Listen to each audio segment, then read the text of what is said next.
Hola, ¿qué tal? Aquí el doctor Alberto San Agustín en este vídeo que estoy haciendo el día 20 de mayo de 2020. Quería comentar los papeles de la vergüenza del doctor Gaona, que son sobre el coronavirus, porque me lo han preguntado varios suscriptores del canal, incluso enviando enlaces que he visto que estaban en la carpeta de spam.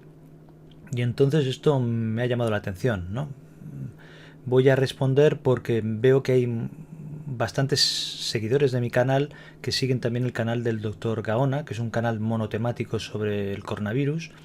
Parece ser que tiene 4 colaboradores y va sacando vídeos cada día en los últimos 2 meses, creo, y sobre el tema, ¿no? Esto demostraba que a fecha del 10 de febrero el Ministerio o el Centro del Ministerio de Sanidad o el Centro de Coordinación de Alertas y Emergencias Sanitarias sabían mucho más de lo que decían, ¿no? Entonces, al ver el documento, era un documento público que yo tenía junto a otros documentos, documentos del Ministerio, documentos técnicos que descargaba para irme enterando de diferentes cosas, que es lo que algunos médicos pues vamos haciendo, los que trabajamos en el sistema público. Pero esta información no es accesible solo a profesionales, sino aunque sean documentos técnicos puede acceder cualquiera. Entonces, lo que quería era analizar un poco el documento para ver qué conclusiones se pueden sacar de esto. Y no solo este documento, sino que mirando los archivos que tenía, tengo otro documento que es manejo de urgencias de pacientes con sospecha de COVID-19 del 19 de febrero. Este otro que es manejo clínico de pacientes con enfermedad por el nuevo coronavirus del COVID-19 del 18 de febrero. Y este que es del 20 de febrero, que es prevención y control de infección y manejo de pacientes con COVID-19, que también del 20 de febrero. O sea que hay bastantes documentos de ese mes. O sea que... ¿Y qué demuestra el documento? Que ya digo que es algo un poco extraño porque en realidad era público. O sea que ya lo podías consultar, cualquiera podía consultar y valorar. El problema es que hay que saber interpretarlo. Pues lo que demuestra, vamos a intentar ir rápido para no prolongar esto demasiado, que en cuanto al R sub 0, el número básico de reproducción, que como pone aquí, ya sabían que por datos preliminares estaba entre un 2 y un 3. Es decir, sería una media de un 2,5 de R sub 0, y si la gripe normal es 1,5 y 1 o 1,6, pues ya se sabía que esto se contagiaba más que la gripe claramente, que podía llegar a ser hasta el doble de capacidad de contagio. O sea que es extraño que dijeran los médicos de comunicación de que era una gripe normal. Otro tema es la letalidad del virus. Pues aquí lo que pone que la letalidad iba variando con el tiempo, porque con brotes de enfermedades emergentes al principio hay mucha mortalidad, por eso que se captan los más graves, pero de aquí lo relevante es que las defunciones entre casos confirmados habían variado entre un 3 y un 2%, ¿vale? Porque había ido disminuyendo a lo largo del brote. Eso quiere decir que si la mortalidad calculaban en ese momento que era un 2%, un 3%, incluso aunque sea un 1%, como es lo que más o menos se cree calcula, posteriormente se ha calculado, eso ya es pues un 10% o casi 10 veces más o casi 10 veces más que una gripe normal. O sea que aquí se decía que esto era una gripe normal en los medios de comunicación, y en los mismos documentos que estaban colgados y que eran públicos, pues se podía ver claramente que por letalidad y por el R sub 0 era mucho peor que una gripe normal. En realidad no puedes decir que te engañan porque lo tenían ahí públicamente. O sea que... no sé, es una cosa peculiar. Aparte de eso, alguna otra curiosidad. Por ejemplo, en una página anterior, en la que habla de parámetros relacionados con la transmisión, la número 5, en la que hemos visto antes lo del número de reproducción básico, dice que no hay evidencia de que haya transmisión en pacientes asintomáticos o durante el periodo de incubación. Yo en el vídeo que hice a finales de enero, el primero que hice, dije que había datos que iban a favor de eso, o sea que parece ser que ellos no lo tenían en consideración, pero sí que había datos que iban a... Yo lo he dicho eso en todos mis vídeos, de que eso era un problema, porque claro, en el mes de enero o febrero podían venirte casos asintomáticos o en periodo de incubación que no te enterarás, que es lo que parece ser que pasó en España, por lo que dicen en el mes de febrero, que empezaron por diferentes partes a llegar casos y a diseminar la enfermedad y que no fueron detectados. Dejo un enlace en mi primer vídeo por si quieres echarle un vistazo a la parte que hablo del periodo de incubación y de los casos asintomáticos. En cuanto al diagnóstico, se utilizaba ya la PCR, los síntomas, pues ya se hablaban de los síntomas más o menos de los que se habla actualmente, o sea, creo que no es relevante, de que, bueno, el tema de los factores de riesgo, etcétera, que esto es lo mismo, no tiene más interés, esto ya se sabe.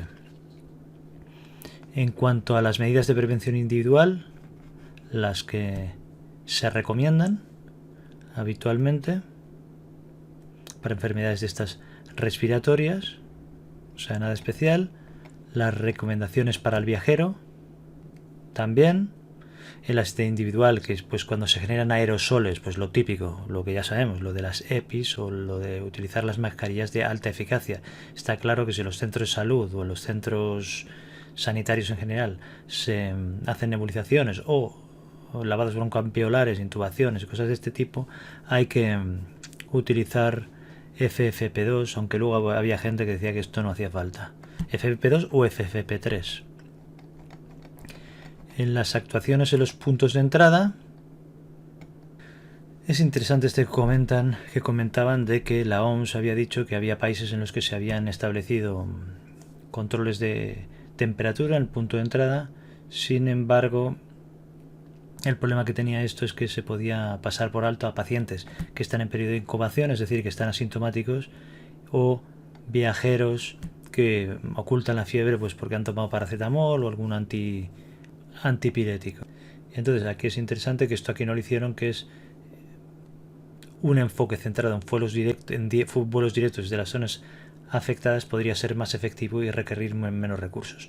O sea, que la gente que viene de zonas en las que en aquel momento habían brotes, pues el tenerlos controlados. Que esto yo diría que no se hizo en absoluto, controlando la temperatura.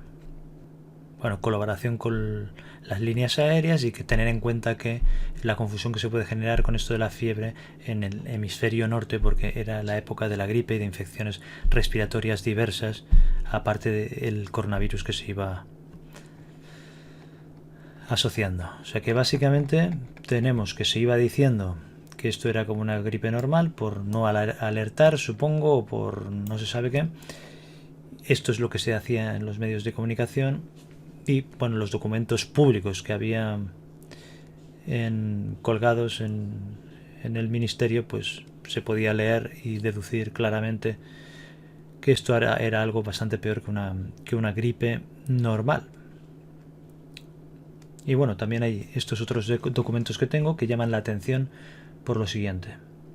Por ejemplo, este documento de manejo del 19 de febrero, claro, si es del 19 de febrero, se elaboró antes. Seguramente tendrían en cuenta los documentos que se utilizaron para la gripe A, pero en este documento, por ejemplo,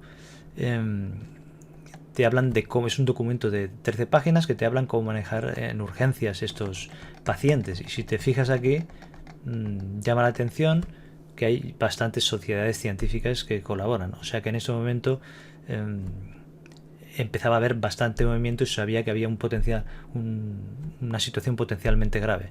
¿Por qué no se decía de una forma más clara? Pues no lo sé, eso cada uno, vosotros ya me lo dejaréis en los comentarios y me decís por qué. No, porque de hecho sí que viendo los medios de comunicación parecía que si alguien decía que esto era peor de lo normal, que una gripe o con un catarro normal, se le acusaba y se le machacaba y se le acusaba de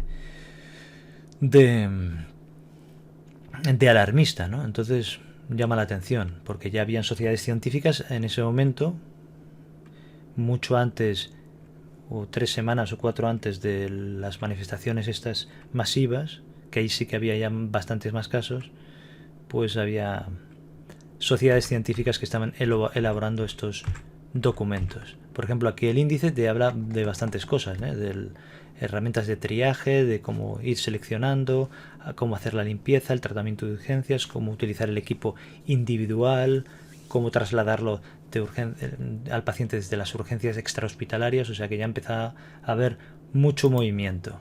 En este otro documento del 18 de febrero, o sea que es creo que un día antes, sí, porque este creo que era el 19, este es el 18, esto es un día antes. También manejo clínico de pacientes con el nuevo coronavirus, también hay muchas sociedades científicas, como se puede ver aquí, que colaboraban, o sea, lo mismo que antes, había ya bastante movimiento, está, bueno, la Organización Médica Colegial, Sociedad Española de Medicina Interna, de Neumología, de Enfermedades Infecciosas, o sea, aquí todo el mundo sabían lo que había. Entonces aquí también es un documento de 36 páginas exhaustivo explicándote cómo manejar este tipo de pacientes, y no voy a entrar en él porque es demasiado técnico, pero que en fin, que ya había ambiente.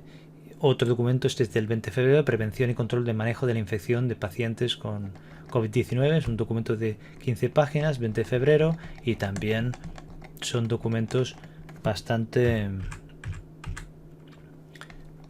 elaborados, hablando de la higiene, del equipo de protección individual, medidas generales de información y dirigidas a los pacientes para prevenir infecciones, en fin, y todo, como digo, relacionado al COVID-19.